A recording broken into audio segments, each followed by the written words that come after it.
Пожицата от Йордан Йовков е разказ за човешката мъка, надеждата и силата на състраданието. Овчарят Петър Моканина среща на пътя беден другоселец, когото защитава от кучетата си. По външния му вид личи, че е сиромах, бос, в дрипави дрехи, изморен и смирен. Той поздравява тихо и пита за пътя към село Манджилари.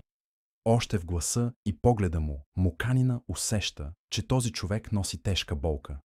До пътя е спряла каруца, в която седи прегърбена жена, а отзад, завито с черга, лежи болно момиче.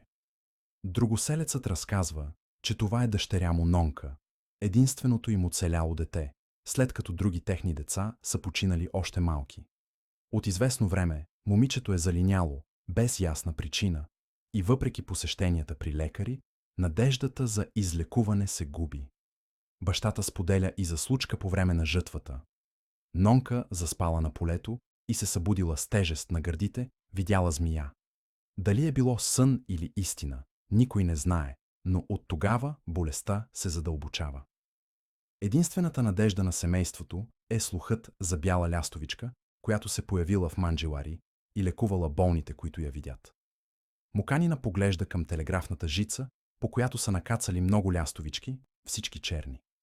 Той не е виждал бяла лястовичка, но за да не отнеме надеждата на тези хора, казва, че може да я има и че е възможно да я видят. Когато Моканина се приближава до каруцата и вижда болното момиче, нещо се свива в гърдите му. Очите на Нонка светват от надежда, когато пита дали и тя ще види лястовичката. Тогава овчарят, задушен от мъка, казва, че я е виждал, бяла, красива и че момичето ще оздравее. Семейството си тръгва, а Моканина остава дълго замислен край пътя. Той знае, че е излъгал, но усеща, че понякога лъжата е по-човечна от жестоката истина.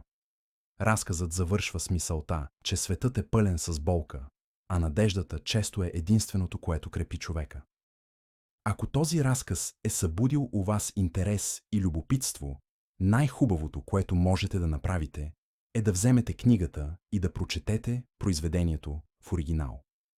Защото нито един преразказ не може да замени напълно срещата с текста. Ако дори един човек реши да прочете цялото произведение, значи този канал си е свършил работата. Ако видеото ви е било полезно, харесайте го и се абонирайте, за да продължим да разказваме за българската и световна литература по достъпен и разбираем начин.